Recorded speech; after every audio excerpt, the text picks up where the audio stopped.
David Crispin with the United States Marine Corps. Jacqueline Beam, 519th Military Intelligence, U.S. Army.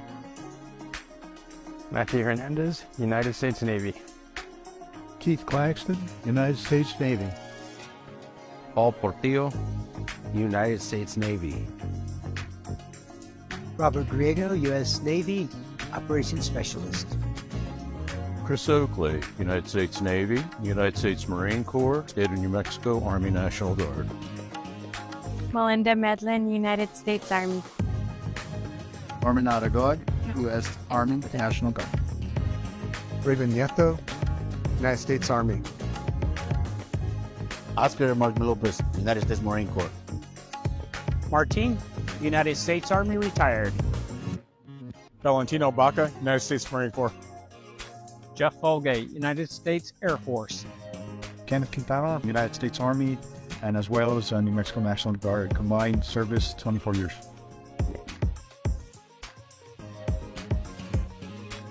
Santa Fe County is hiring. Every Tuesday, Public Works holds a rapid hire event at 102 Grant Avenue at 8:30 a.m. Also, the Correctional Facility holds a rapid hire event every Tuesday at 9 a.m. That is at 28 Camino Justicia. We have great jobs, great pay, and great benefits. Come work with us.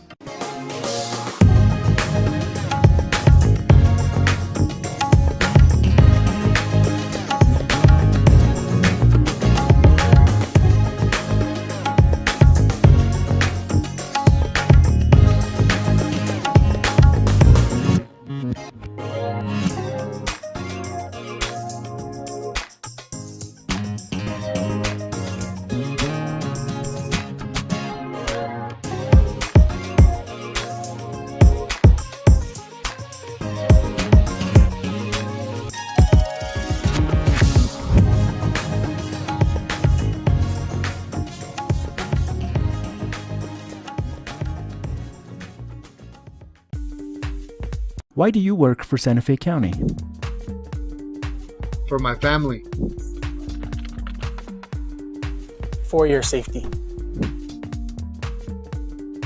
For you. For my community. For the public. For the community. For the retirement. To serve my community. For my family. For the outdoors.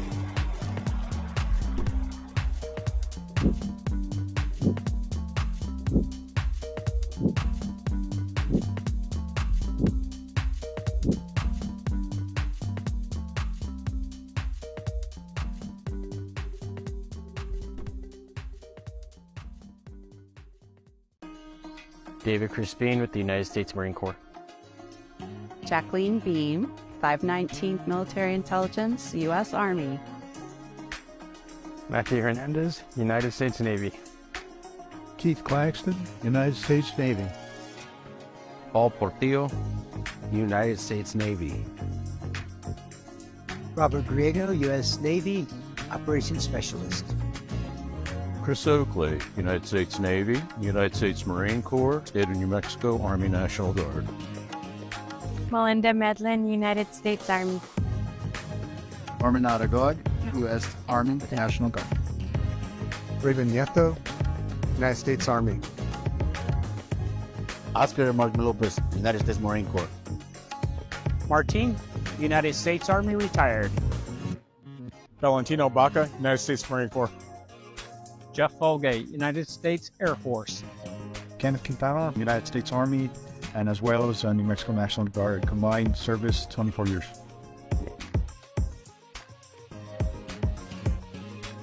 Santa Fe County is hiring. Every Tuesday, Public Works holds a rapid hire event at 102 Grant Avenue at 8:30 a.m. Also, the Correctional Facility holds a rapid hire event every Tuesday at 9 a.m. That is at 28 Camino Justicia. We have great jobs, great pay, and great benefits. Come work with us.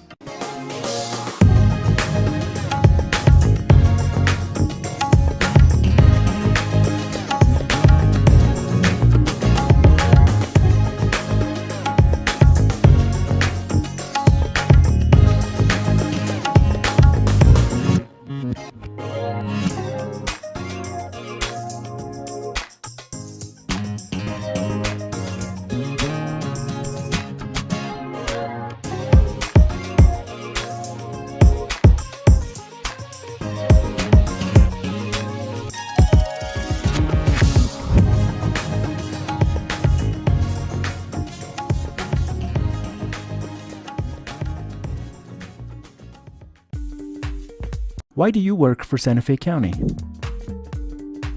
For my family. For your safety. For you.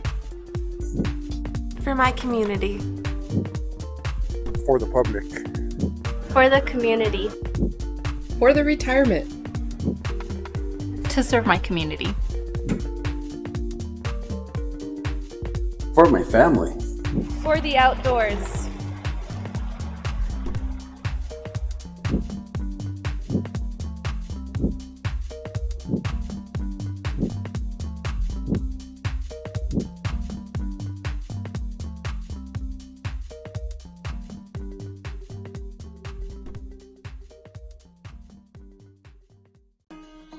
David Crispin with the United States Marine Corps. Jacqueline Beam, 519th Military Intelligence, U.S. Army. Matthew Hernandez, United States Navy. Keith Claxton, United States Navy. Paul Portillo, United States Navy. Robert Griego, U.S. Navy, Operations Specialist. Chris Oakley, United States Navy, United States Marine Corps, State of New Mexico Army National Guard. Melinda Medlin, United States Army. Norman Aragod, U.S. Army National Guard. Raven Nieto, United States Army. Oscar Martin Lopez, United States Marine Corps. Martin, United States Army retired. Valentino Baca, United States Marine Corps. Jeff Folgate, United States Air Force. Kenneth Quintana, United States Army, and as well as New Mexico National Guard. Combined service, 24 years.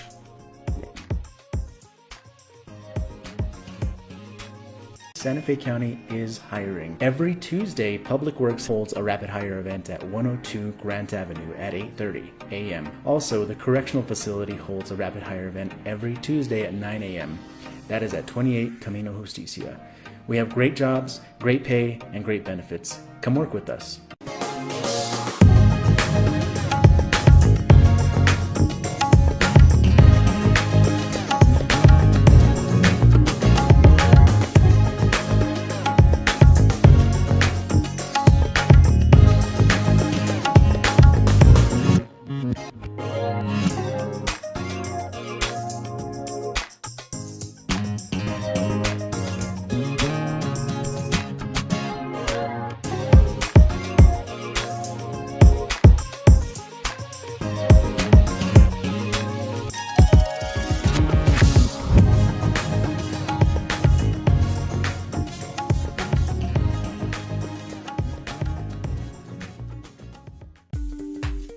Why do you work for Santa Fe County? For my family. For your safety. For you. For my community. For the public. For the community. For the retirement. To serve my community. For my family. For the outdoors.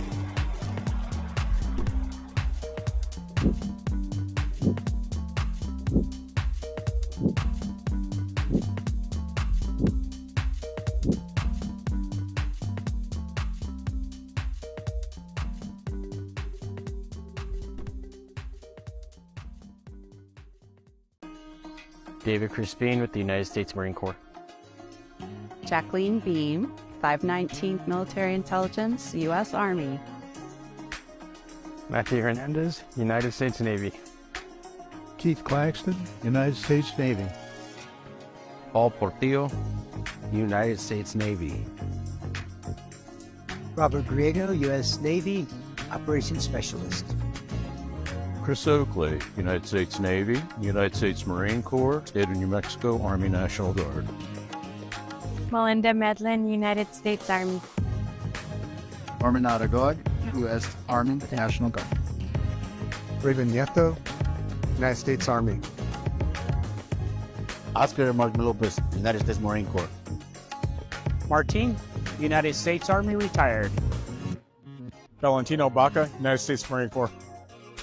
Jeff Folgate, United States Air Force. Kenneth Quintana, United States Army, and as well as New Mexico National Guard. Combined service 24 years.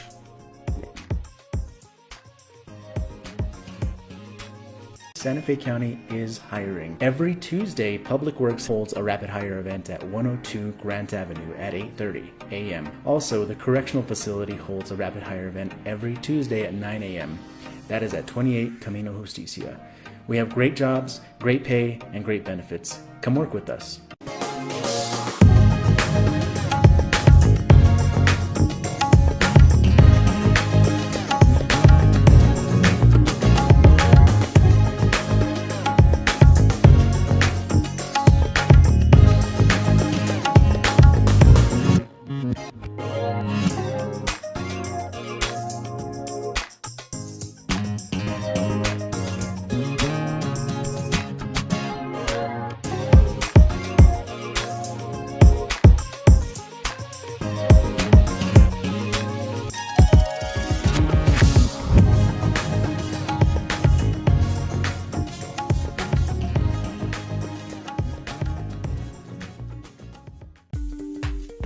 Why do you work for Santa Fe County?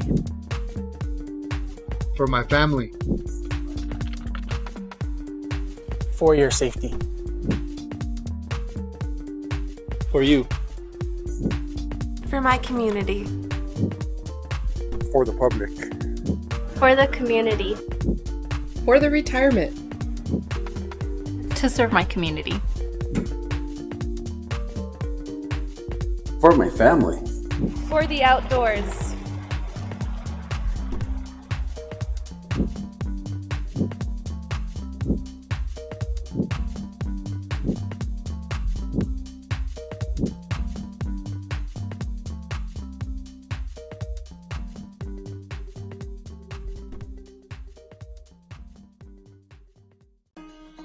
David Crispin with the United States Marine Corps. Jacqueline Beam, 519th Military Intelligence, U.S. Army. Matthew Hernandez, United States Navy. Keith Claxton, United States Navy. Paul Portillo, United States Navy. Robert Griego, U.S. Navy, Operations Specialist. Chris Oakley, United States Navy, United States Marine Corps, State of New Mexico Army National Guard. Melinda Medlin, United States Army. Norman Aragod, U.S. Army National Guard. Raven Nieto, United States Army. Oscar Martin Lopez, United States Marine Corps. Martin, United States Army, retired. Valentino Baca, United States Marine Corps. Jeff Folgate, United States Air Force. Kenneth Quintana, United States Army, and as well as New Mexico National Guard. Combined service 24 years.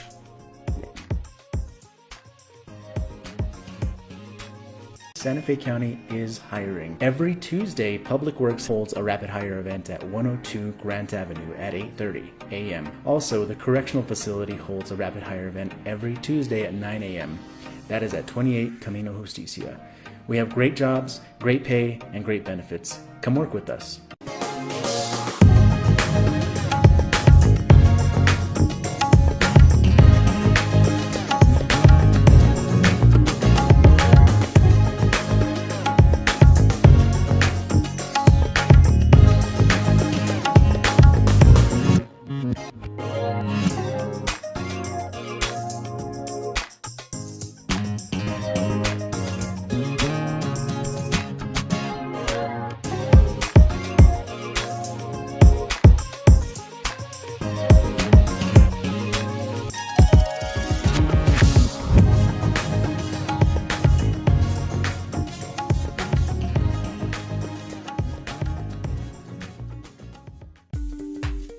Why do you work for Santa Fe County?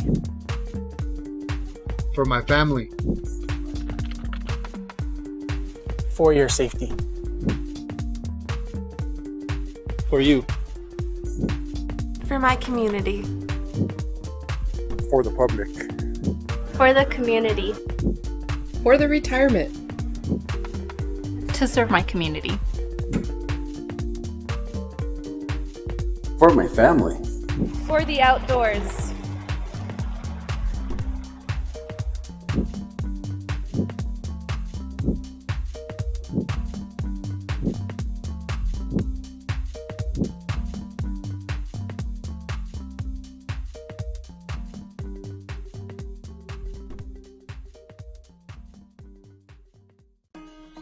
David Crispin with the United States Marine Corps. Jacqueline Beam, 519th Military Intelligence, U.S. Army. Matthew Hernandez, United States Navy. Keith Claxton, United States Navy. Paul Portillo, United States Navy. Robert Griego, U.S. Navy, Operations Specialist. Chris Oakley, United States Navy, United States Marine Corps, State of New Mexico Army National Guard. Melinda Medlin, United States Army. Armin Aragod, U.S. Army National Guard. Raven Nieto, United States Army. Oscar Martin Lopez, United States Marine Corps.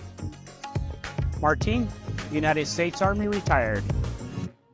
Valentino Baca, United States Marine Corps. Jeff Folgate, United States Air Force. Kenneth Quintana, United States Army, and as well as New Mexico National Guard Command. Okay, I hereby call to order the Planning Commission meeting of October 19th, 2023. Let's please stand for the Pledge of Allegiance.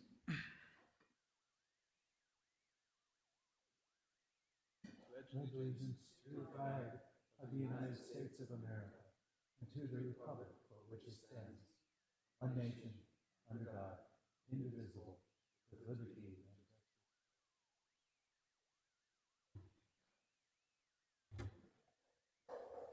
Okay, can we get a roll call, please? Here. Here. Here.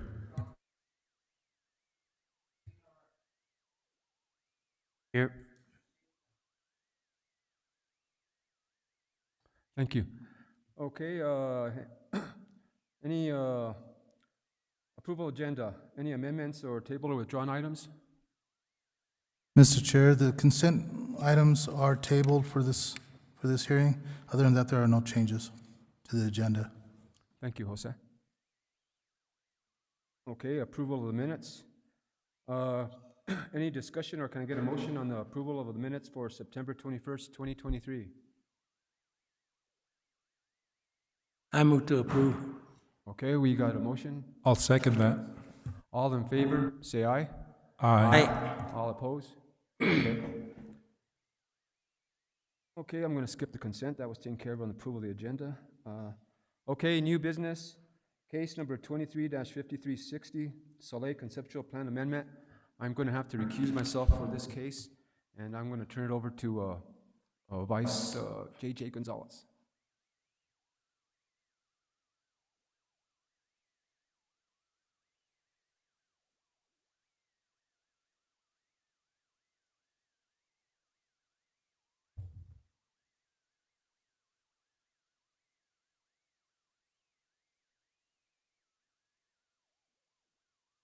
Okay, the Soleil Conceptual Plan Amendment and Preliminary Plat Phase 1 and 2 and Final Subdivision Plat Phase 1, Corrillo de Vida Hermosa Development LLC applicant, Design Ingenuity, Oralin Gutierrez Ortiz agent, request approval of a conceptual plan amendment to the Soleil Master Plan to add the following uses: daycare to the neighborhood center, and replacing a 100-unit hotel with a 100-unit independent living facility, and adding grocery store to the approved use list. The applicant also requests preliminary plat for phases 1 and 2 and final subdivision plat for phase 1. The 64-acre property is within the planned district, Santa Fe Community College District. The site is located at 4800 Richards Avenue, Commission District 5. Ken Ortiz, you're on. Thank you, Mr. Chair. On April 14th, 2015, the Board of County Commissioners approved a master plan to allow a phased mixed-use development on the property, which included 2 phases and contained a neighborhood center, employment center, shopping center, office/retail space, and a hotel.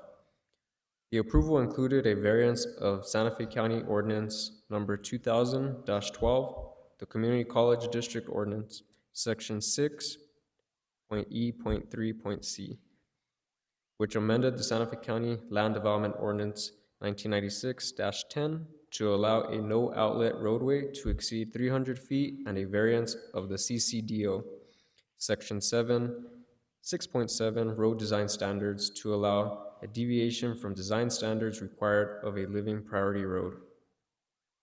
The approved master plan defines the boundaries of the landscape types and thereby determines the configuration of various zones on the master plan, taking in consideration the flatlands, hillsides, pinon junipers, grasslands, and arroyos of the CCDO land use map and land system map. The master plan includes 7.4 acres of neighborhood center, 21.4 acres of employment center, and 32.1 acres of open space. The remaining 3.1 acres consist of road right-of-way. On January 12, 2016, the BCC approved a request for a master plan amendment to allow up to 12 commercial lots on the property, to increase the amount of seating allowed in the church religious institution, and for preliminary and final plat and development plan to create 3 commercial lots on 24 acres for Soleil Phase 1. The BCC final order was recorded on April 13, 2016.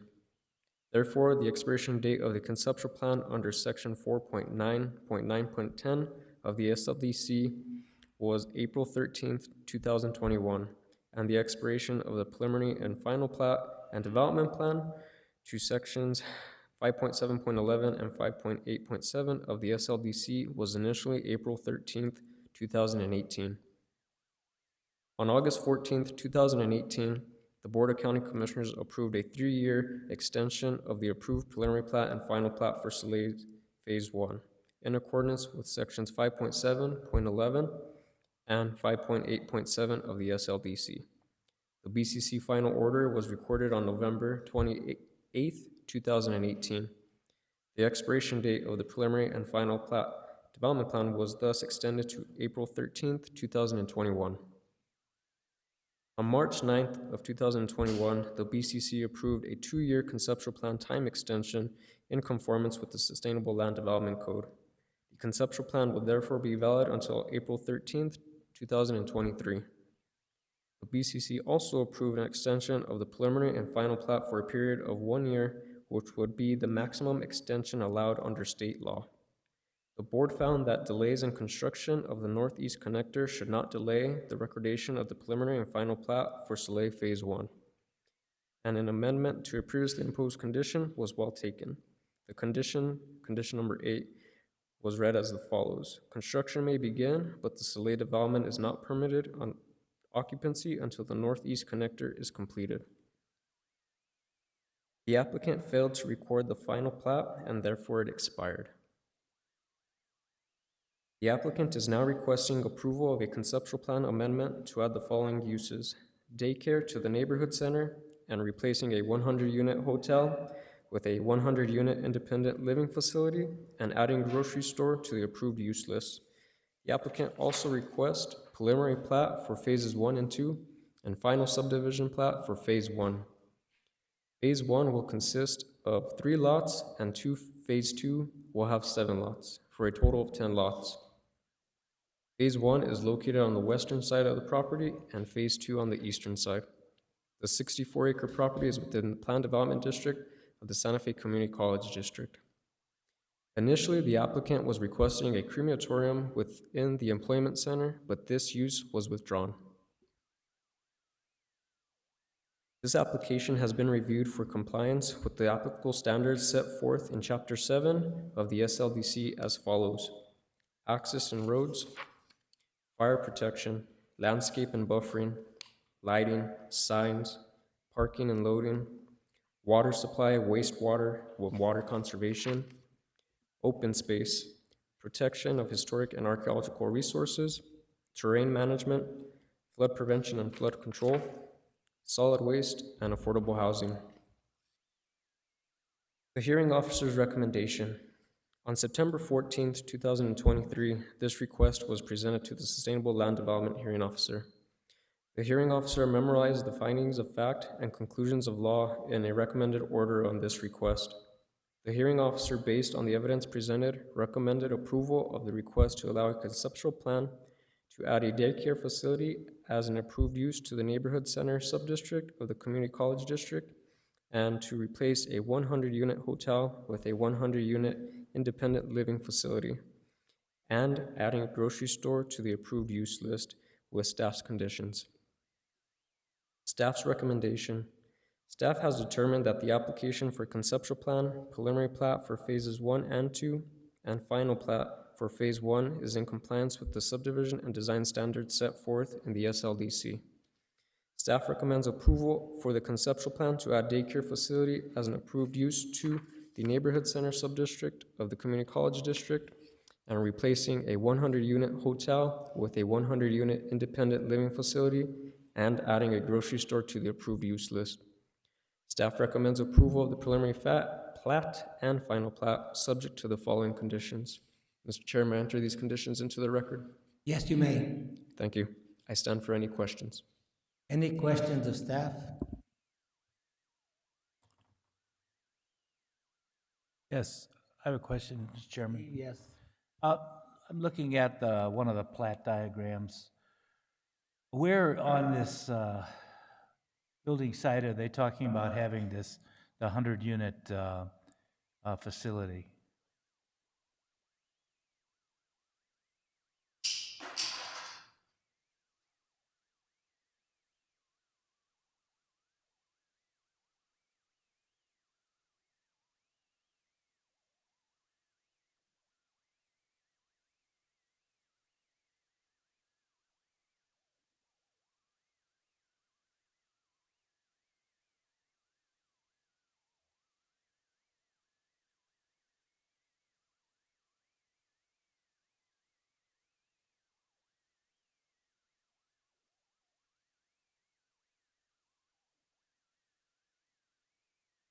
Mr. Chair, that is in phase 2 in the employment center.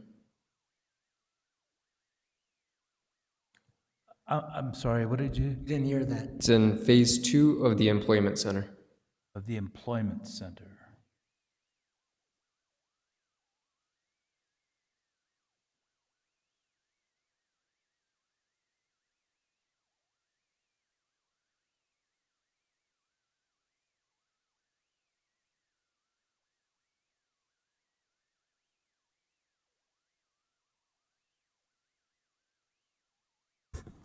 Mr. Chair, Commissioner, the applicant or the agent was going to pass out these documents prior to speaking. This might be easier to look at as far as where the living area is going to be. Thank you, Jose. I guess I'll wait until they have the pass out then. Thank you. That would be fine. Any other questions of from staff? I have a question. On page 2, you mentioned the applicant failed to record the final plat and therefore it expired. Does that have any relevance on them going forward? Mr. Chair, at this time in front of you, it is here for the conceptual plan amendment. After this hearing, they will be set to be heard at BCC for preliminary plat and final plat. Okay, thank you. If there are no further questions of staff, yes, Ria? I have a question for staff. Yes. On the conditions, on number 11, it states applicant must submit a cost estimate to be approved by staff and a financial guarantee prior to final plat recordation. Is the cost estimate related to all the on-site and off-site infrastructure improvements? Mr. Chair, this is related to all on-site infrastructure.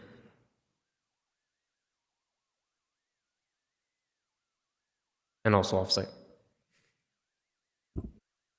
Thank you. Any other questions of staff? If not, is the app, oh, yes, Ria? One more question, Mr. Chair. It talks on, once again, on the conditions, number 16, affordable housing requirements. in accordance with the Affordable Housing Agreement. And I apologize, maybe it's in the packet here, but is the Affordable Housing Agreement part of our packet that we're reviewing?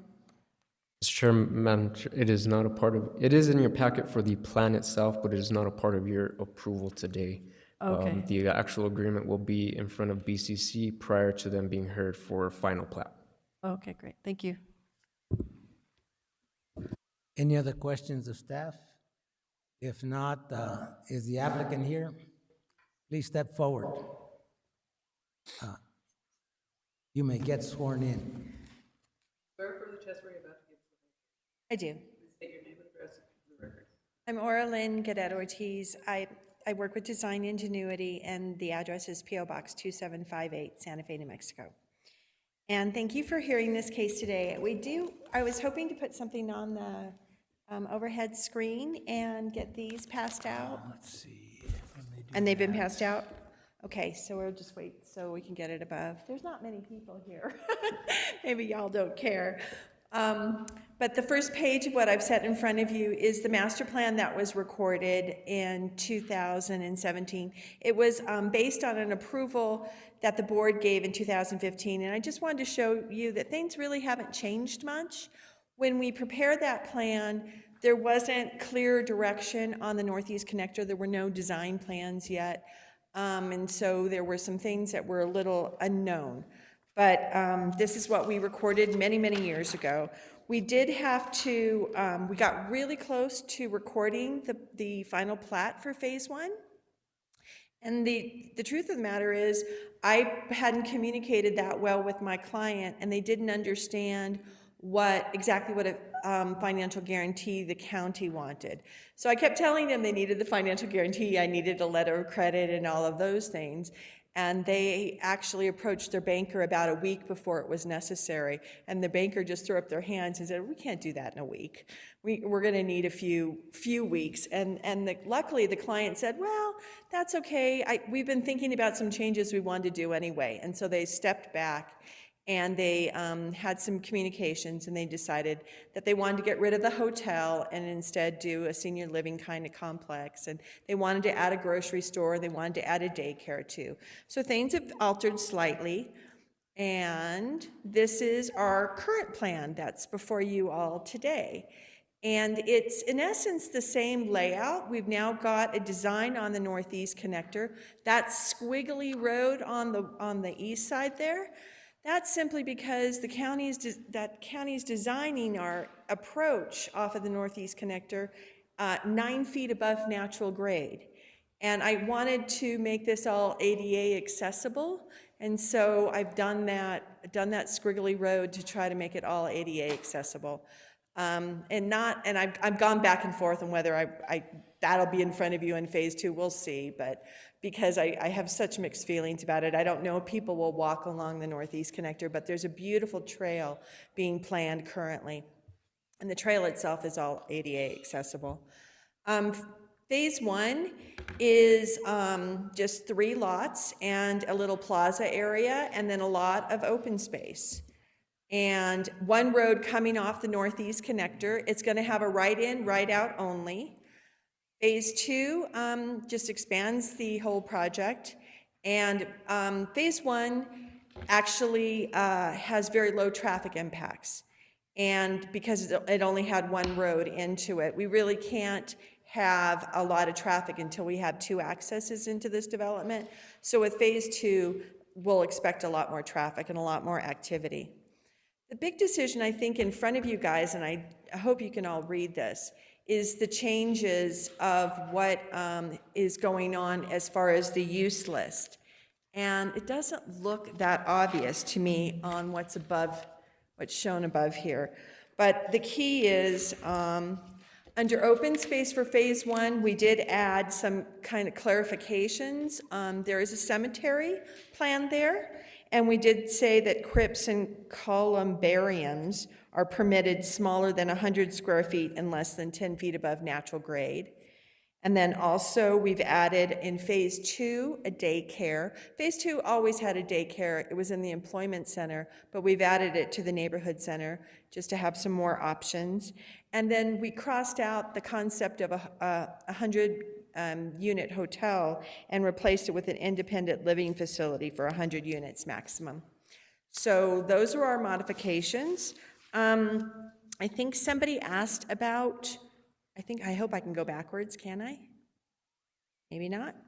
Somebody asked where the hotel or where the living facility would be for, what were you asking about? Oh, I'm sorry, Commissioner. Mr. Chairman? Mr. Kritz? Can I answer her? Yes, Steve, go I ahead, was just Steve. asking where that 100-unit facility was located on the track. Okay, that's in the north east corner down there. I think it's labeled, I can't read that far, so sorry, I gotta look at my bigger print here. But that's tract 5, down in that northeast or southeast corner. Lot 5. Yeah, lot 5. And this project will be on county water and on county sewer. And yeah, ultimately it'll have 2 connections to the Northeast Connector is what we're planning on. Our roadway is, going to exceed county standards. We're going to have parking on both sides of the road. We're going to have street trees. We'll have some street lighting on this with downcast, so, well shielded. There'll be LED lights that we'll use. We've got a planned pickleball court and a horseshoe toss. Presumably, when there's right in the middle there next to the large green space, that's an Arroyo area, there'll be a apartment complex, and I assume, or maybe it'll be a condominium or something, but we're also pushing that will also have a park associated with it too, internally. And then we've got a significant amount of trails going through our property along the Arroyo, and then we've got 5-foot sidewalks on both sides of the roads everywhere. So we tried to design something that we think is really going to be a nice amenity for our community. And I'll stand for any questions you all have. Thank you. Any questions of Orlin? Eric? Whoops, wrong button. Mr. Chair, Orlin, thanks very much. Could you please describe the reason for the big time dog leg on Willowback Road?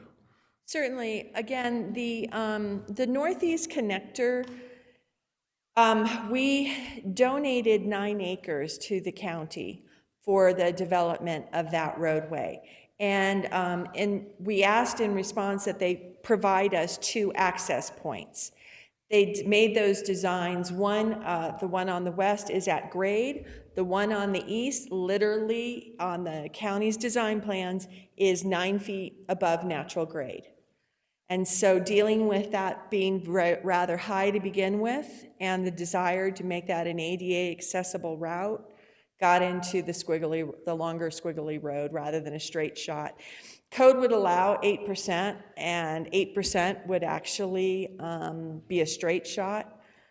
And sometimes I feel like I should do that, and other times I don't. So this is what you have in front of you today. Thanks very much. And one more, Mr. Chair. I read somewhere in the packet that I think is it Soleil Avenue has a restricted right on the entrance into, and does what's shown on this diagram here, does that comply with what the Northeast Connector will require, or are you going to have to do something else to limit the westbound traffic from turning left in there? Well, actually, I've been working very closely with Johnny Baca on that entryway. And this was an earlier version, that pork chop in essence, which will help prevent people from the Northeast Connectors making a left into it if they were westbound on the Northeast Connector, is still, well, actually, Johnny's got another design in front of him to see whether or not he's happy with it. But it's been a challenge to get it to the point where he's feeling comfortable. He's kind of gun shy because they've had real problems at Ashara North Entry, where people are making illegal left turns from Dinosaur Trail when they're southbound, pulling into Ashara. So he's being very careful on this because he doesn't want that to happen on the Soleil project. The second entry on Soleil will be a full access entry. And what the final design of that looks like is unclear still. It might be a traffic circle, another traffic circle, or it may be just a 3-way road intersection. It still has yet to be decided, and that'll come out of the TIA, frankly. Got it. And understood. And so just one last thing. So it sounds like Northeast Connector is going to be done, and then you all are going to rip it up once you're ready to construct, or are you going to work with them to build these entrances while they're doing it? No, they have an existing contract with their person or their company that is building that roadway, and I think the intention is not to disturb that contract in any way. So we're going to have to be cutting in some of their work. It's not too much currently because we're really going to be attaching to their roadway, but we will have to add some existing culverts, cut into the trail that they're installing, and then add some additional signage along the roadway. Thank you very much. Thanks. Any other questions? Ria? Sure, I have a question for the applicant. On both Willow, or is it Willow? Willowback Road, and then also on Sala Avenue, are there sidewalk easements? Yeah, sidewalks are actually in the public right-of-way that we're dedicating. Okay. And so, yes, there are 5-foot sidewalks on both sides. It's curb and gutter and sidewalks and planters. So you'll actually have a fairly wide street section because it'll have parking. Mm-hmm. And then there are places where the median's coming in just to kind of help slow down traffic. Then there'll be a curb and gutter. Then there'll be a 5-foot planter for street trees, and we have plans for a street tree every 40 feet on both sides, and then a 5-foot sidewalk. Thank you. And also a couple of questions. I think that I see here, maybe they're traffic lights, but perhaps they're crosswalks on. Yes. And then are there any other traffic calming measures on these two interior roads? No, they're not. There's, other than the fact that we bring the road in some locations and that helps slow down traffic, there are no speed humps or anything like that at this point. And I think that we could probably be allowed to put speed humps if we did push it on Soleil. I think Willowback Road ultimately will connect to the Willowback and Ashara. And I don't know, we'd have to talk with the fire marshal to see if he would allow speed humps there, because they don't like speed humps on main access roads for them. Mm-hmm. What about raised crosswalks? Currently, there are none shown, and there weren't any planned at this point. Okay. Okay, thank you. You're welcome. Orlin, I've got a question. On your living facility, is that going to be broken up into several 12 or 14 or 12 or 24 units, buildings? What is that designed? JJ, it says Charlie, kind of confused me. There hasn't been much thought put into that yet, and so I don't really know.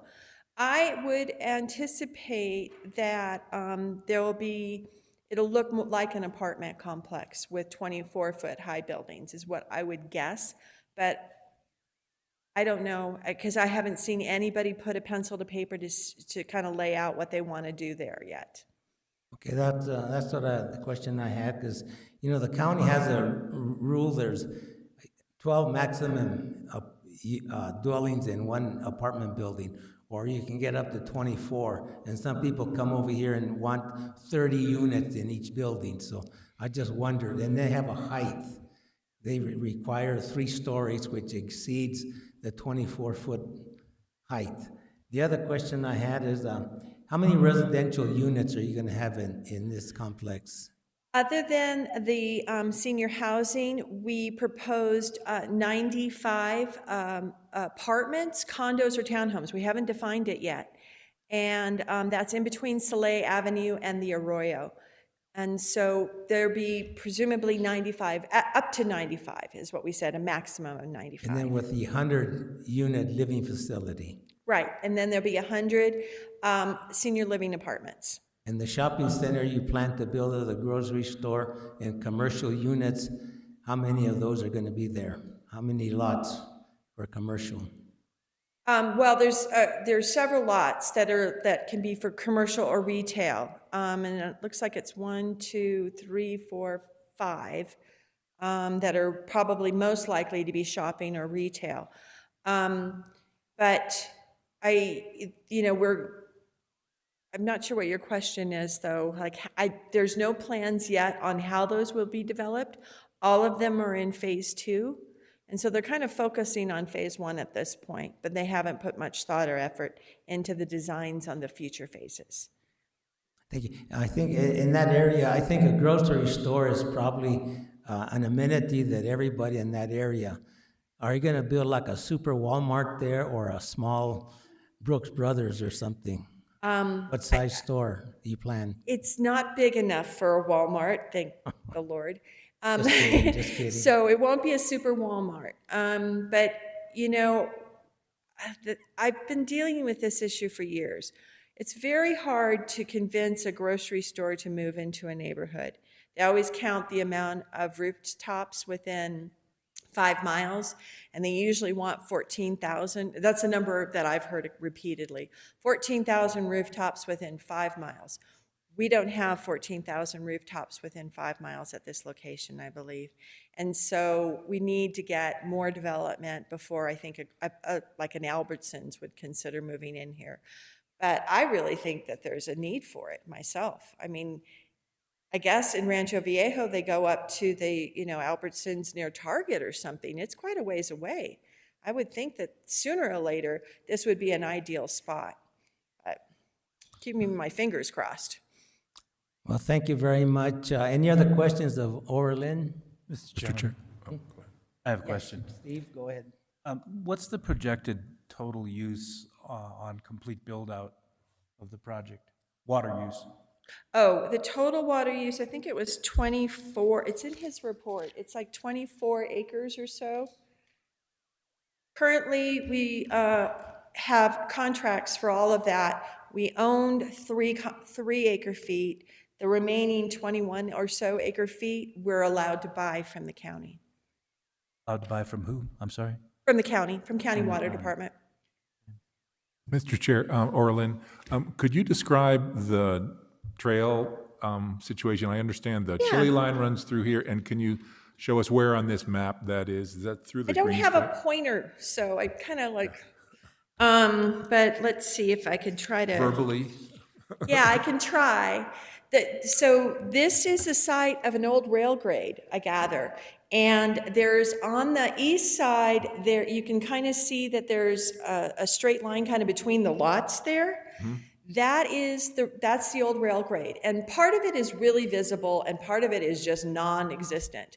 But from that, we're going to have to curve a little bit to get up to the trail that's going to be built by the county along the Northeast Connector. So we've got that trail going all the way up from south to north on our property.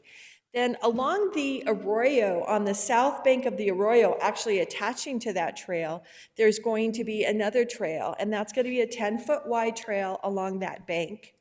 And it's going to go all the way over to Soleil Road. And then there is another trail that you can kind of see that's a dash. Mm-hmm. That's actually going to serve two purposes. It's a utility access roadway because the utility lines are going to be along that roadway. And that will also serve to connect to another trail that the county wants along Richards Avenue. And that's more sketched in, but because it's going to have to be blended better in with the terrain. But I kind of want to see, before we develop that, exactly how that should go in with relationship to the grading that they're going to be doing at the roundabout there. So we've got 2 north-south trails and an east-west trail across our, 2 east-west trails across our property. I think we've got great trails in our project. Great, thank you very much. You're welcome. Any other questions? If not, this is a public hearing. Anyone from the public wishing to speak for or against this, please come forward.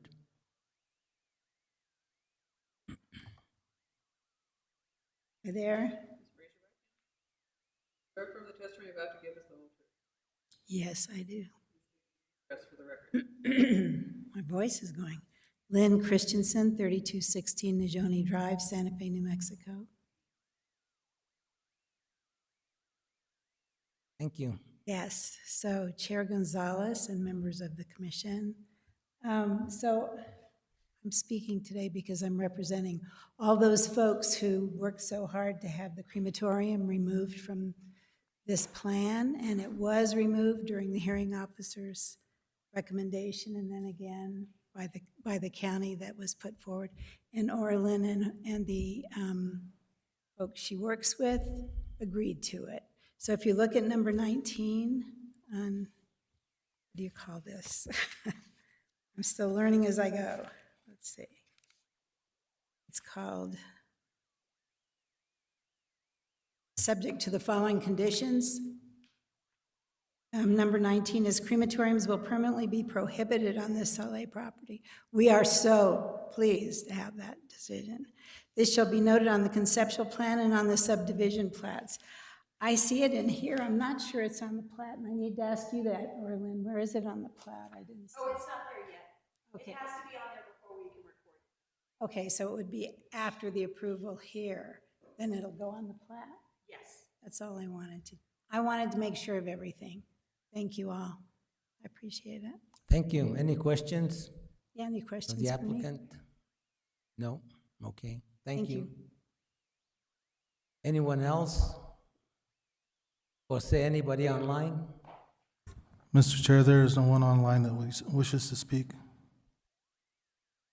If not, I'll bring this public hearing to a close, and we have a discussion now. Committee, we have a discussion.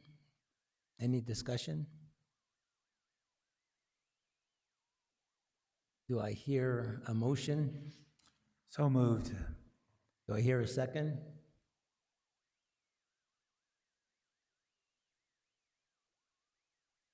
May I clarify the motion, please? Yes. Oh, yes. I move that we accept the proposal as presented by the county. Mr. Abel? I would suggest that we include the conditions recommended by staff included in the report in that motion. You agree with that, Steve? Yes, I agree. Okay, good. Perfect. I'll second that. Okay, we have a motion and a second. What are the wishes of the committee? Signify by saying aye. Aye in favor. Motion passes. Thank you. Thank you very much.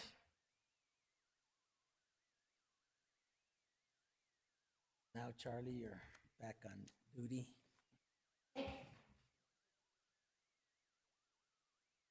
You're welcome. Hey, you forgot something.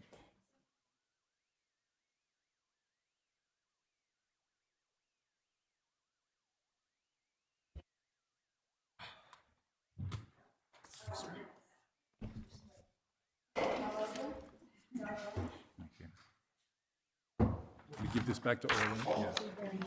You're very welcome. For the next time, for the next meeting. Good luck.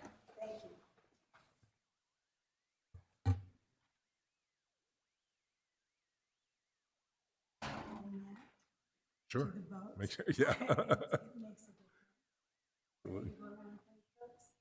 Okay, I don't know. We're still working. Okay. Thank you very much. Thanks for coming in. No, it's okay. That's why we're all here.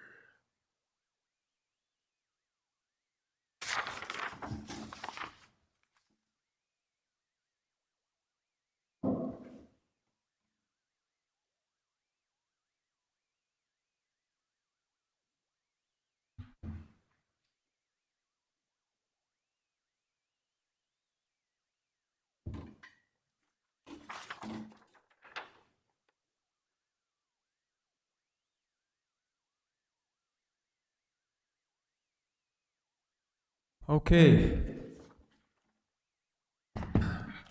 Okay, ordinance number 2023. Angela?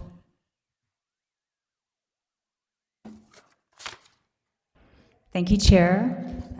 Good afternoon, Planning Commission, members of the Planning Commission, and the Chair. My name is Angela Bordagari, and I've started working with the county as a senior planner in the Growth Management Department Planning Division as the Transfer of Development Rights Program Manager. And I'm relatively new to this, but have dived in, and I am here to present proposed changes to the existing TDR ordinance that is already in our Sustainable Growth Management Plan, our county plan, as well as in the SLDC, the Sustainable Land Development Code. You have in your packets my ordinance, which I'm going to draw from, as well as the 3 exhibits which have the existing ordinance as it is. That's Exhibit C, and then Exhibit B is the changes already incorporated, and the first one, Exhibit A, is where we made changes to the existing ordinance, so we can follow along that way as needed.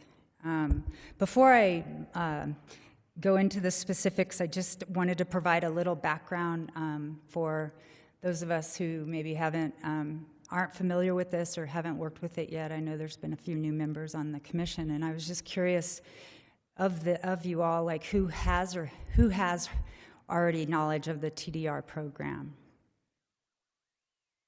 Okay, so that's why I wanted to do this. It's a very innovative tool, an elegant solution with a lot of details that are pretty complicated as a program. So it originated and was passed within our 2016 Growth Management Plan. And it's a policy to achieve 2 main goals. One, to conserve and preserve lands within Santa Fe County that have special value with respect to agriculture, historical, cultural resources, environmental sensitivity, et cetera, as a way to, it's like a conservation easement for that purpose. But the other Sustainable Management Plan growth goal it meets is to allow for and enable through a TDR, this mechanism, to allow for greater compact development, smart growth, density, intensity in areas of the county where we have directed future growth. And the reason I passed out the map is I'd like you to have that just so so this is grounded, literally. What the TDR program, where it promotes growth, is in the Santa Fe County Sustainable Development Areas 1, which is the orange. So it's you see the center of the city, and then the areas that are orange that's STA 1, and there's also a little portion down near Edgewood as well. Those are our sustainable development areas where we prefer growth to go based on provision of adequate utilities, public services, to channel that growth there. And then the other colors, SDA 2 is the yellow, and the green, broadly, are areas we want to see less intense development. So it's a basic tool to allow a landowner who wants to preserve their land for these reasons to actually get some compensation financially for development rights that they're not going to exercise on their land. And then a builder, a developer, can purchase those development rights and apply those in SDA 1 areas within different zoning districts, and build to greater densities or with more flexible building dimension standards. So in that regard, it's an incentive. Well, it's an incentive for a landowner to actually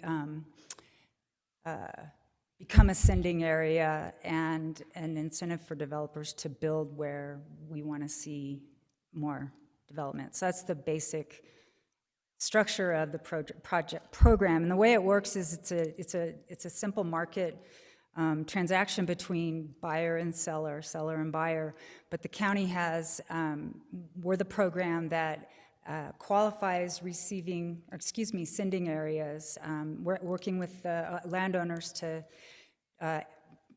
qualify properties as well as go through the process of a TDR plat and providing certification, and then having those. There's a bank of TDRs theoretically, and that a developer can buy from. And when they buy, they directly transact with the seller. So you can see why I'm saying this is complicated, because it is, and it involves a lot of different areas. But it is a proven development strategy around the country in different places and in counties as well. So and I want to provide an example. Like, for instance, on this, when you look on the map, the areas that are yellow, which SDA 2, that's up north. That's our Powaca area, as well as La Cienega there, and those are areas that folks want to preserve or conserve some of the lands, and so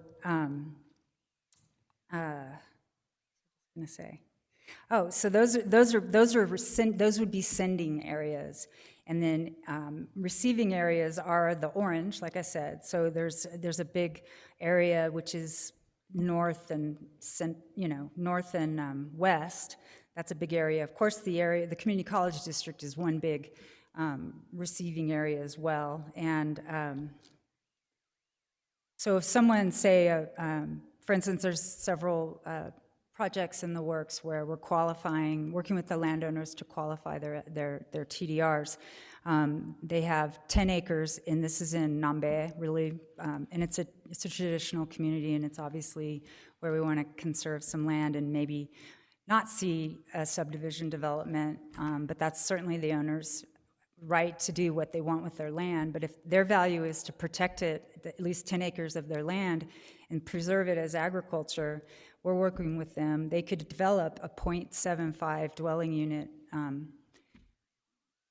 per acre, and they can just get the proceeds from that. But if they choose to go through the program, then they're basically willing to put up those development rights for sale, and then a developer will then be able to increase density where they are building. So I'll go through this memo more next and sequentially, but I just wanted to outline the parameters of this. And obviously there'll be some questions and answers after that. So before you today, this is a culmination of a couple years of proposed ordinances. I know our legal counsel and our growth management department have been working on, based on practice and experience with the program in the last several years. And so some are minor in their procedural changes to reflect actual practice at this point, and some are more cleanup in terms of grammatical changes where we have in the ordinance on your red line version. We'll probably look at that. Where we say sending sites in the ordinance, we're now changing it to sending areas. So I will go through a little bit of these, not a little bit, but I'll do a little overview of the 5 changes that we're suggesting or we're proposing. So as said, this ordinance clarifies and establishes regulations to ensure that development in a sending area shall be limited to those uses and structures that promote the values of the area for the reason the TDR was created. For example, a sending area that's being preserved for farming would be able to build a barn to house farming supplies, but would not be able to build a house or a personal art studio or a non-residential use. The ordinance is adding in a density charge transfer charge option, which would allow for payments in lieu of actual TDR rights if they are building and need TDRs when we don't have TDRs in our bank. So it's a fee in lieu option for that. We don't want to be in a situation where we have a builder wanting to use TDRs to do smart development and then not be able to, they wouldn't have any TDRs available to them. Let's see. So we're amending also a section, 12.14.11, which is about the TDR bank, to clarify its language and indicate that the county has established a TDR bank by resolution, and to provide the TDR bank administrator the authority to negotiate sale of development rights subject to approval by the board. So The history is that there have been resolutions since this ordinance was passed. One of the resolutions was authorizing staff to create a TDR bank.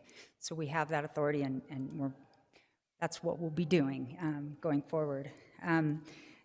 Before that, the TDR transfer ratio table, and these are the dimensional standards I was talking about that are out of Chapter 8 zoning. So there's tables for the different zoning categories that have a TDR column, meaning like in a particular district you can do this, but with a TDR you can do this, and that's just broadly giving that outline.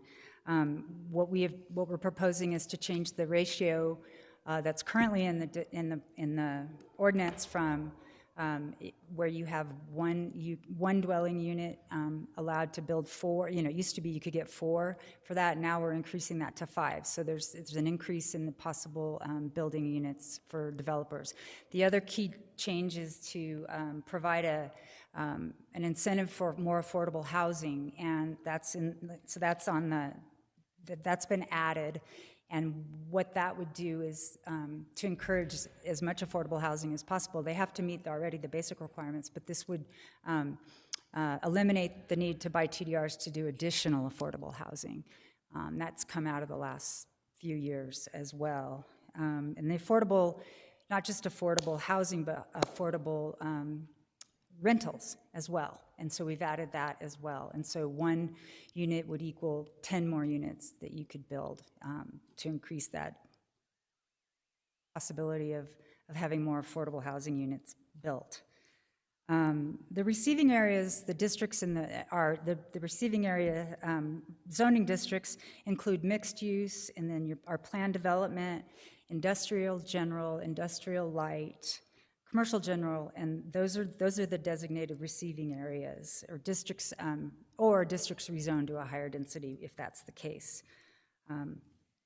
Like I said, these are changes that have been necessitated by the practice of the last several years of implementing the program. See, I wanted to just touch on all of these without reading them. And I think I mostly have.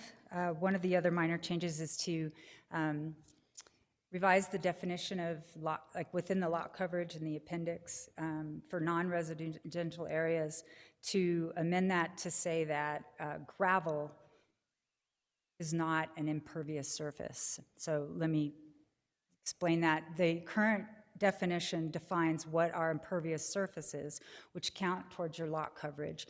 And in this definition, gravel can also be impervious. So we have eliminated gravel areas from that area. Let's see if there's any others. Talked about that.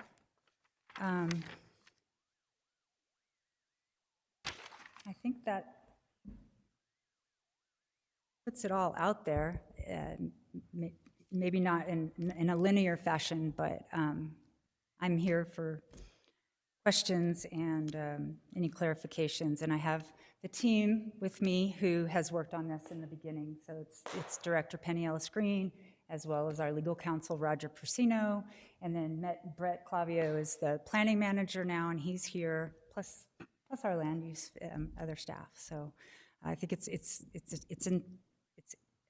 necessarily it's a group effort. It's not a team of one, just me. So thank you, Angela. Does the commission have any questions? Steve? Yes, Mr. Chairman.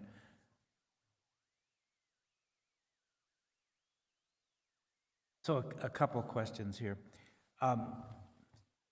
In one of your examples, you say here that if a TDR sending area was created, and then you give the example of for a farming purpose, some future person would not be able to construct a house or a personal art studio or a non-residential use on this, as in your example. Do I have that right? Member, is Krentz? Yes. Member Krentz, Chair Gonzalez. if someone uses, if they're setting aside acreage for agricultural preservation, they're prohibited from building residential dwelling structures, but any associated buildings to agriculture are allowed, such as, hoop houses and barns and things like that. But it does say you cannot build more dwelling units on a Okay, so. sending site.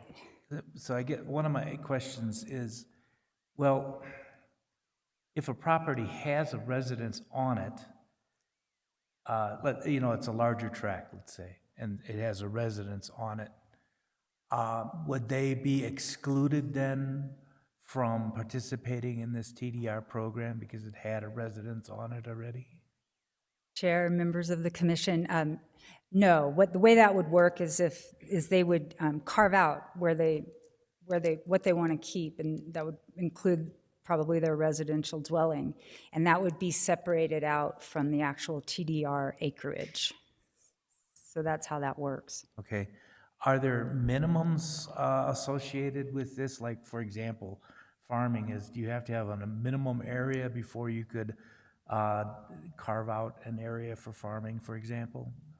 Chair, members, no, not per se, but it's a scale thing, you have to have enough to get value for the development rights that you want to make available, if that makes sense. There is a minimum.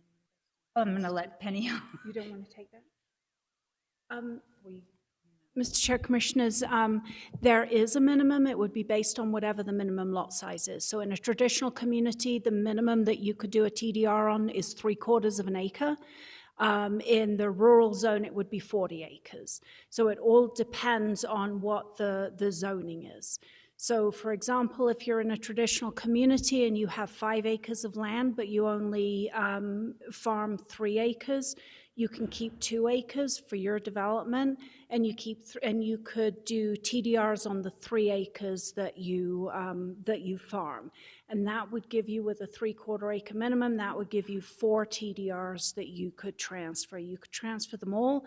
You could transfer one at a time, however you wanted to do that. But the land would still be your ownership.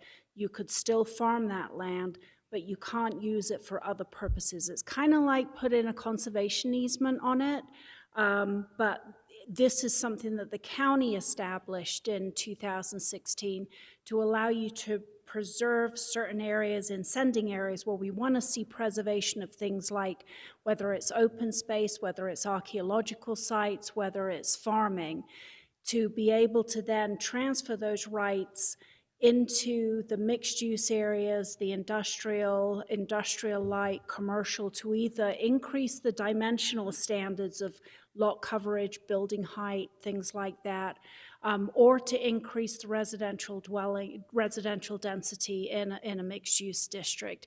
And just as one clarification, a little earlier, Angela stated that the CCD is a receiving area. It is not. It already has a maximum density, or actually a minimum density. And the reason why it is not included is that 23 years ago, we established it as a growth area. So this is for the other areas in SDA 1.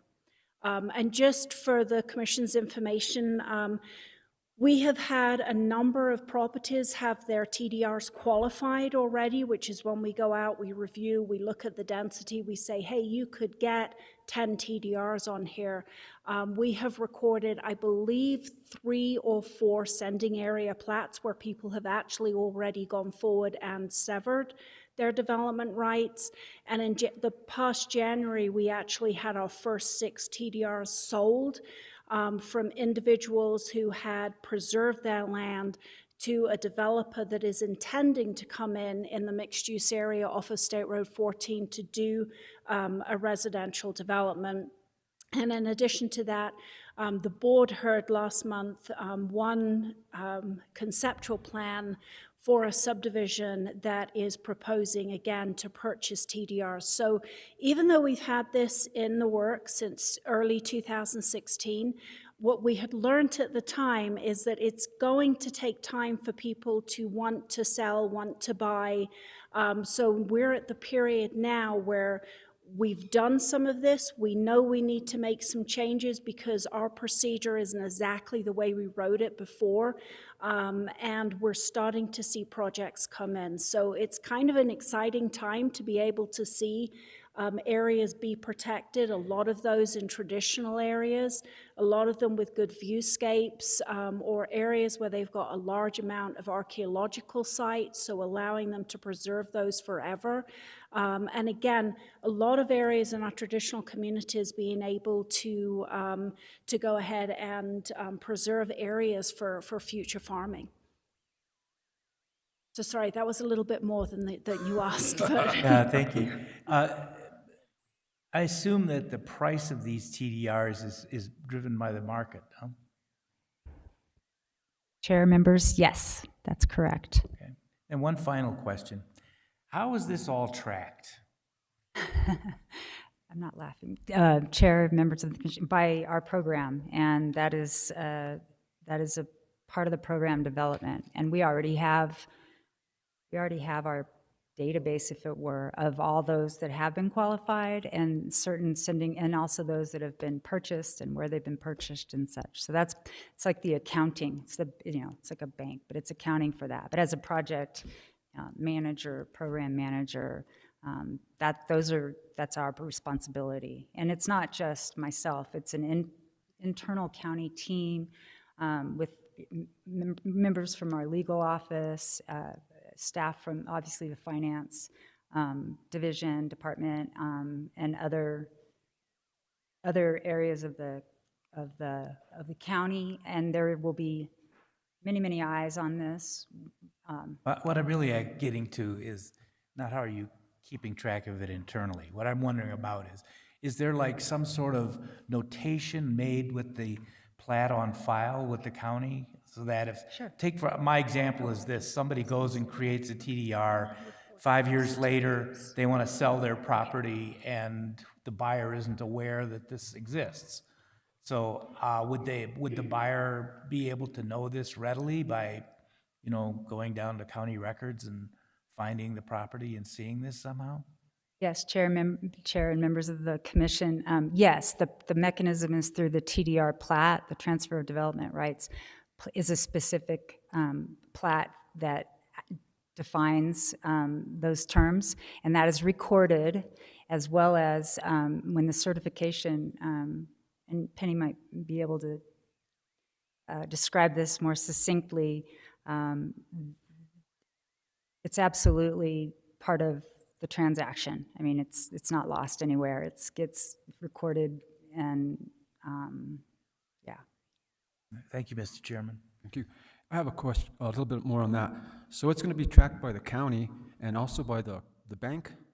Does it? Is it going to have two forms of tracking, or is it just by the county? How's that going to work? Chair, members of the commission, thank you for that question. That's why I answered that previous question regarding tracking, like internal tracking and database management. Yes, we have our records, and then when our TDR bank is established, up and running, then it will absolutely have a record of all transactions and have lots of oversight. Okay. Also, I have another question. Do these TDRs do they also can they still be used for like properties that have no build areas, like 30% slopes, rock outcroppings, and stuff like that?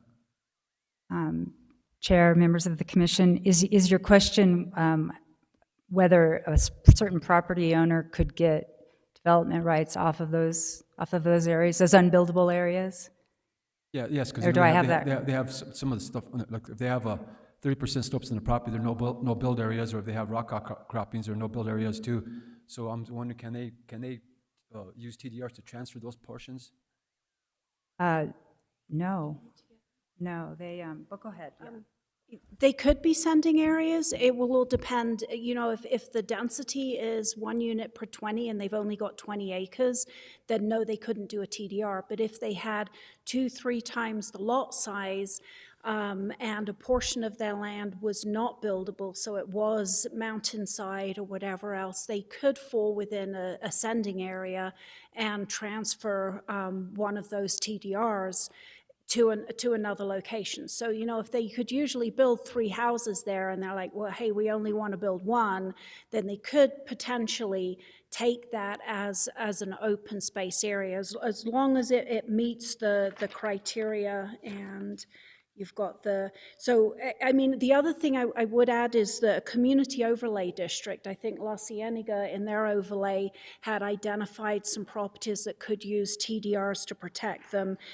If they've got environmental resources or an environmental resource overlay and sensitive environmental land. So that could include, if you've got endangered species, it could include if you've got kind of a mountainside, that may well be able to be included. So yes, some people could do that, but again, it's all going to depend on the lot size. And a little bit more. How would that? I'm seeing over here. It's mentioning riparian habitats. Would that include floodplains as well? It could, but you know, this was specific to a riparian area to preserve that, so people aren't draining it and aren't building over it. It's basically a tool that is going to preserve certain areas, but still allow people to utilize it the way they have utilized, whether it's for ranching, farming, or as open space. But they would get some money from that, but they have to protect it forever. There was a question before about how we track it and whether or not anyone in the future could remove it. It cannot be removed. So we definitely tell anyone going through ascending area that this is permanent, just as a conservation easement would be permanent. And just to add to the tracking is, yes, you would have to record a plat. You would have to attach that with, or attach an agreement with it that would be very specific about what you can and can't build on there, for how you are protecting the land. So it would be different if the protection was for a riparian area than it would be if it was for a farming area. And then in addition to that, every TDR you get actually gets a certificate. It is recorded with the county clerk's office, and then there's additional space on that certificate. So if I owned a certificate and Angela was going to purchase it for me, there's another location on that certificate where Angela would sign that she has purchased, and it would get re-recorded again. And then when Angela comes in to do a development and records the final plat, it would again get recorded saying it has now been used. So there's multiple times this is going to get recorded. Once anything is recorded, title companies can find it, and it would be your most recent plat on that property. We would also tie it to tax ID numbers, and the assessor's office would also have that information. So there's numerous ways that we would track this. Yeah, thank you. Sounds like you guys have a good handle on it. Thank you. Steve. Mr. Chairman, one more question comes up. Based on last month's great discussion about homeowner associations, let's suppose you have a situation like we saw last month, where you have a tract of land that, let's assume for the argument that you could have multiple buildings on this tract of land. And this tract of land is set up in such a way that only one portion of the land is designated to be buildable by the homeowner association, that you could not build somewhere else. Could the owner of that property still take that portion of land where they are excluded from building on by the homeowners association and apply that as under this program? Send? This as a sender, yes. Chair and members of the commission, that would not qualify as a sending area unless it would qualify. Okay, possibly, but I'm going to let Penny take it. Again, it's going to depend on the density. So if in that buildable area they were allowed a total of 2 homes, but they only want to build 1, then yes, they could do a TDR for one of the areas, as long as it qualifies for a sending area, as long as there's a reason to qualify. And it may well be that it's mountainous, it's riparian, it's got archaeological sites. We see a lot of subdivisions come through that have large archaeological sites, and they're put into easements, and they may be in different people's property. And this would be another tool for someone that's maybe not gone through a subdivision, has a piece of property with a large archaeological site on it, and wants to cluster any houses over here and have the potential third dwelling unit be sold off. So yes, you could potentially do that. Again, it's case-by-case basis. We would have to look and see if it qualifies for a sending area, but potentially, yes, somebody could do that. The alternative is in that instance where you said there's only one buildable area, if they had 3 times the minimum lot size, they could build 3 primary houses there, all in that one buildable area. If they chose to come through the TDR program, they could just build 1 there and then sell the development rights for the others, and they would never build the other 2 main houses. So I just to add and clarify to that, Mr. Chair and Member Krenz, the county will not allow or will not have private covenants impact our administration of the TDR program. So in the example that's being discussed, regardless of how the private covenants might impact what can be built on a particular lot, as Penny says, we would still view that lot as having 3 potential primary residences. Thank you. That's the question. Mr. Chair? Sure. A couple of questions. So I just want to understand the structure of the bank. The only thing of value in the bank at any time is the qualified receiving TDRs. There's no money in the bank. And once a developer says, I want those TDRs and buys it, that's a transaction that happens with approval by the county, but there is no money going into or out of the county. Is that correct, or are there fees? No, that's actually not correct. There's 2 ways you can buy and sell TDRs. One is through an exchange, which is what happened last January. So, for example, I sever TDRs on my property. You would like to purchase them, and we do that through our own agreement. You give me a check, I give you the TDR certificate, the county signs that, it gets recorded. The other way is it comes into the bank, which is kind of a separate pot that the county has. And so obviously we work with finance to make sure that everything stays in that pot of money. But one of the things that we're looking at doing right now is the board has told us to take our open space properties where we know we don't want to do development and transfer the development rights on that to put them in the bank.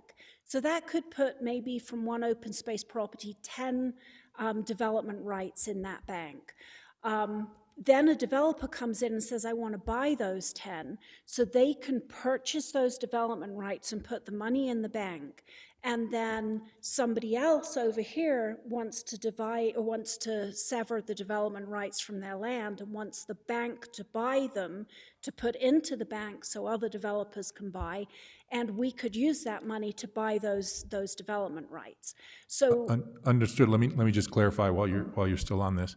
So there is no money currently in the bank. If Thornton Ranch, someone counts up the number of units that could be in a county-owned property and drops those into the bank, and then finance, there's a value derived. I'm not sure who's going to be the appraiser on that, but there's a value derived, and a developer on South 14 wants to buy those rights. They will buy them, the money will go into that account that finance administers, and then you will have the capital to do more deals. That's correct. Okay, yes. Thank you. Oh, thank you, Penny. That goes back to that Jim Alley property a long time ago when I was working at the county. Remember, that's what started the whole program. And one more question. Is there any way for people who are the neighbors of developer property in a receiving area who can play defense and say, oh no, I bought my land just the way it is. I don't want these people to build apartments on property that's in my view, or something like that. I can't imagine that happening, but I wonder if there is a mechanism for defending against receiving areas.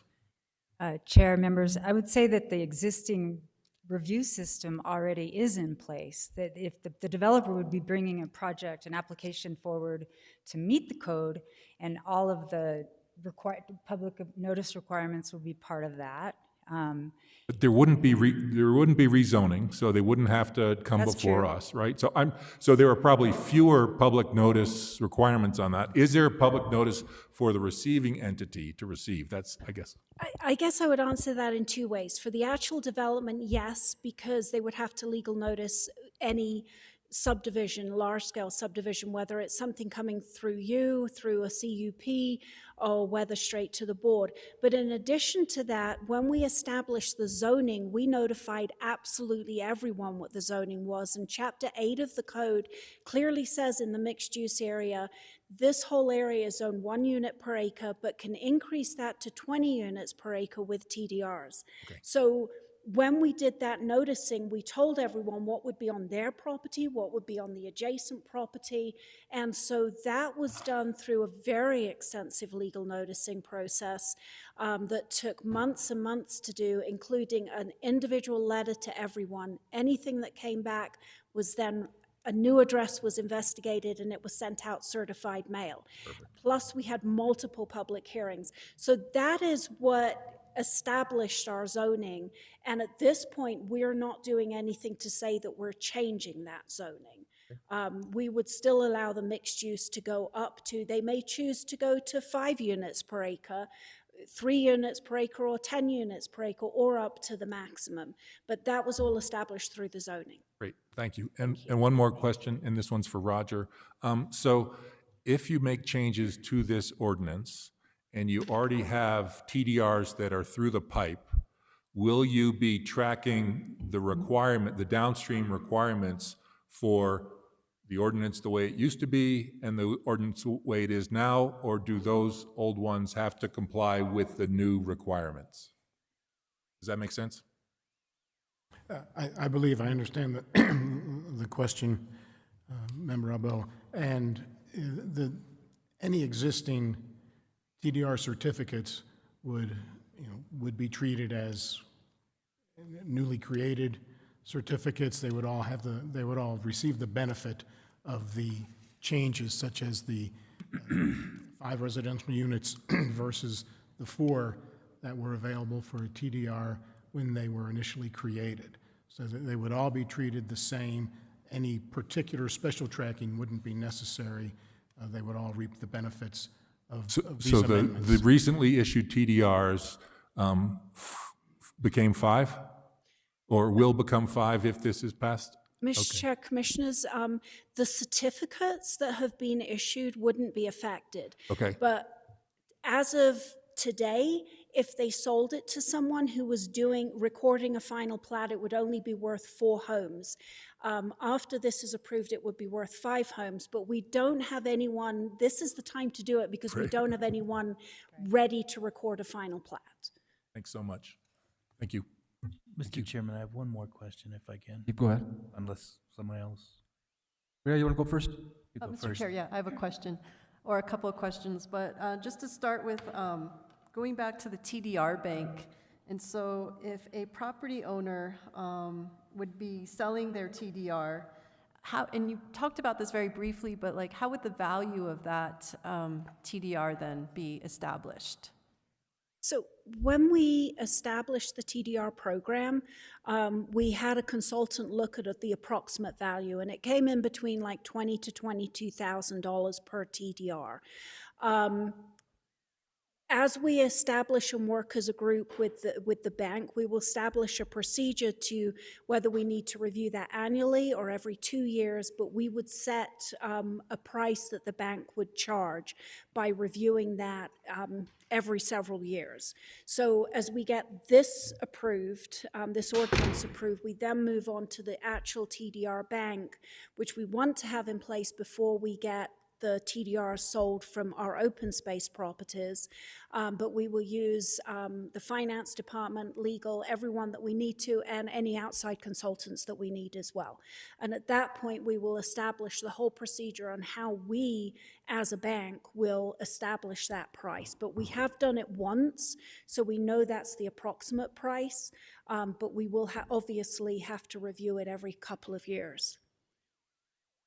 Thank you. And then just maybe a follow-up is for the property taxes. So a property owner sells TDRs and now, they can't develop to the full maximum potential of their property.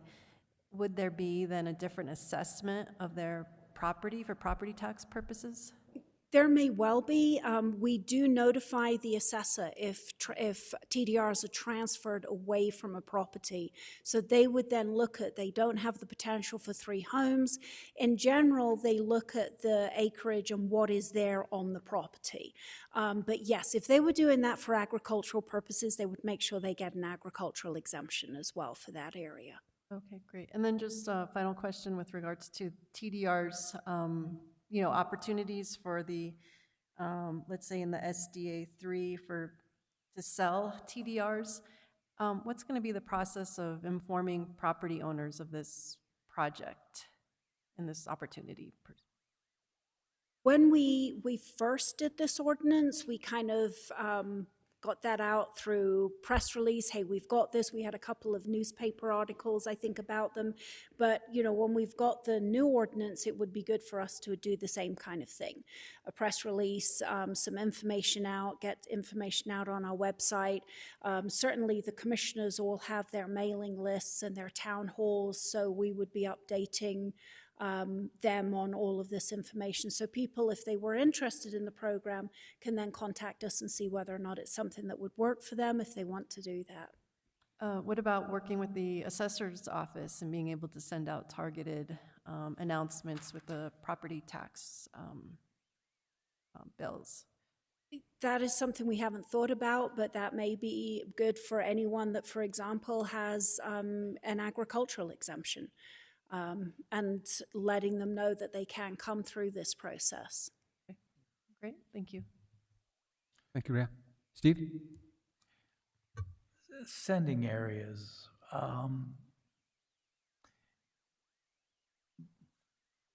So you've given us a map here of the sustainable development areas. That's where you want to have development occur. Can any property owner potentially be a sending area? Thank you for the question, Member Krentz. Not just any, but they have to be identified in a community overlay district, one of the traditional historic communities, the 14 or so that we have.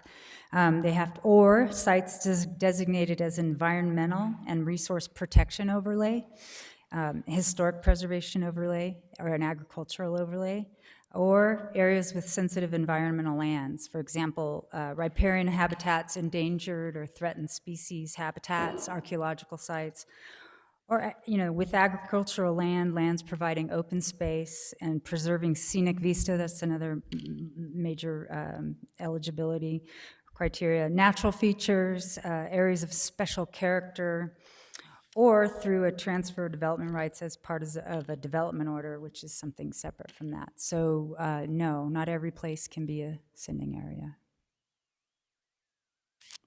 But as I read this,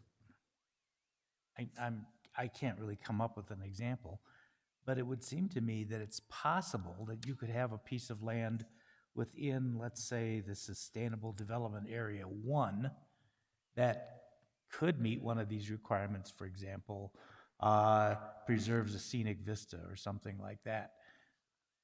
So would that be possible for, because you would effectively be transferring, you know, a development incentive from Sustainable Development Area 1 to Sustainable Development Area 1. Would that be possible? Theoretically, but I don't think that's how it would be used. You get the ordinance. Perhaps if you had a big enough chunk in SDA 1. Yeah. You cannot be both a sending and a receiving No, area. I didn't say that. It's from, you're sending from yourself to somebody else, or to the bank, actually. In general, if it's within your property, what you would do in SDA 1 is more of a density transfer on site to use that additional density on site. I mean, I would guess if you had a large scale archaeological site, we may be able to look at that. I'm just checking the ordinance to see whether or not it says that it cannot be done from the sending area. If it can or can't be in SDA 1. I think the only specific prohibition is from mixed-use and planned development areas within SDA 1. Otherwise, although highly unlikely, I don't think there's a strict legal impediment to the possibility that you're addressing. So that's so in any mixed-use development area as defined by the zoning code, you would not be able to utilize this program as a sender. Correct. Okay.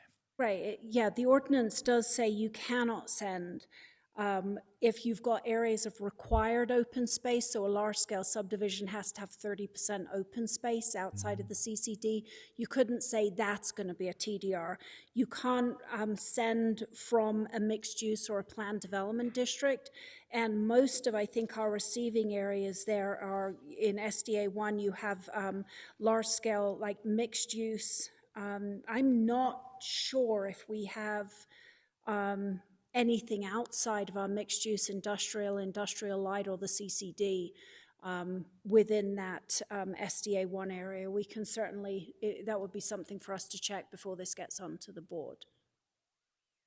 Okay, thank you. Thank you, Mr. Chairman. Thank you, Steve. JJ? Yes. Thank you, Mr. Chair. You know, a couple of questions I have is, how do people find out about the TDR program? As I stated earlier, when we first did the TDR ordinance, we had some press on this, we had some discussion, and we got approached by properties that wanted to do that. So a number of people approached us. We did do get some information out there, but I think it's important, as we've done, as we amend this ordinance, that we do put it out on the website, press releases, and as I said before, have the commissioners get that out to their mailing lists, their town hall meetings, things like that. And how many people so far have taken advantage of this program? Do you know how many we have qualified numerous properties. There's 3 existing. But we've actually done the plats on 3 of them. So people get qualified first, and when they're ready to make a sale, then they will do the plat that actually severs the TDR. But the first step is to get qualified. So we've had numerous people come in and get qualified. I see. In my area, there's a lot of agricultural land that's been fallow. I mean, there hasn't been enough water to irrigate. You know, they've irrigated once or twice a season instead of every 3 or 4 weeks. Now, will those people qualify for TDR if they don't have enough water to irrigate? Can they just give it up and say, well, you know, we'll sell our TDRs or put them in the bank somehow and then leave their... I think that would depend on whether or not they qualify to become a receiving area. We had several areas come in and say they would like to get TDRs on their farming land, but then they would need to keep it for farming purposes. And so I think he's talking about if they're- sending though, right? You're talking about sending, aren't you? Where Sending areas, yes, Yeah, yes. so- Sending so areas. If you came in to qualify as being agricultural land, and I'm farming right now, then what that would be is you can continue farming. It wouldn't be to close up the farming element. So then you would have to comply with one of these other things. It's environmentally sensitive. It's the community overlay saw it as an area that would need to have a TDR on it. That there's some kind of environmental resource or a protection area. So it would have to qualify for that. But I believe in La Cienega we've had at least two. I think so, and if I may, I want to add to that, because that's actually the example that I was referring to up in Nambe, Wopoake. That's in a traditional historic district, and it was Las Lagunas dairy for many, many years, many acres, and because of water and how that's changed, it's no longer viable for them to actually really farm that marketably, and they are interested because they want to preserve it as ag land. They want it to stay agricultural. So I think if I heard what you were kind of asking about, it's actually a way to get, if you're not able to continue really farming, that you can get value out of preserving the land. Yes, that is correct. The other question I had is, when this program when I heard about this TDR program was probably 20 years ago. That's when it came out. And they're talking about agricultural land. They wanted us preserve agricultural land because a lot of agricultural land was taken over by mobile homes or by housing and stuff. And at one point, there was 1 acre of agricultural land that qualified for 10 TDRs. Now, I didn't see that in this document now. So what's the ratio of, different kinds of land, like agricultural land, some with certain specific features, and so on? What's the ratio? I didn't see that here. Member Gonzalez, thank you for the question. I wasn't here from the beginning, but I know, and I've seen that in files 1 to 10, and Penny can clarify this, but it's not now. That's not the ratio now. No, we didn't have a ratio before. The first time we've had TDRs is in 2016. There was a lot of discussion about it in the lead up to the SLDC and the new growth management plan, but we didn't have actual numbers. In the proposed, it's 10 units if you're doing rentals, 5 units if you're doing for sale. And the amount of land is based on whatever the residential density is. So in a traditional community would be, you'd get a TDR for every 3/4 of an acre that you preserved. In the rural, you would, I've got to remember lot sizes, you would have 1 TDR for every 40 acres. Yes. In Ag Ranch, it would be 1 per 160. Well, thank you very much. You gave a good explanation of TDRs. I had the old numbers before, when they first came out 15 or 20 years ago, when there was a pilot program, I guess, but now it's a real ordinance, so I hope that people take advantage of this and preserve some of their, land that has certain, features that worth preserving. Thank you. You're quite welcome. Thank you for this opportunity and the time to discuss this. Thank you, JJ. And anybody else have any questions? Okay, this is a public hearing. Is there anybody out there that wants to speak on this? Anybody online, Jose? Mr. Chair, there is no one online wishing to speak. Okay. Mr. Chair, I move that the Planning Commission favorably recommends the revised ordinance as presented to the BCC at its meeting on November 14th. Okay, do we got a second? I second. Okay, we have a motion. All in favor, say aye. Aye. Aye. All opposed? Motion carries. Thank you, Angela. Thank you all. Thank you very much. Thank you, Penny.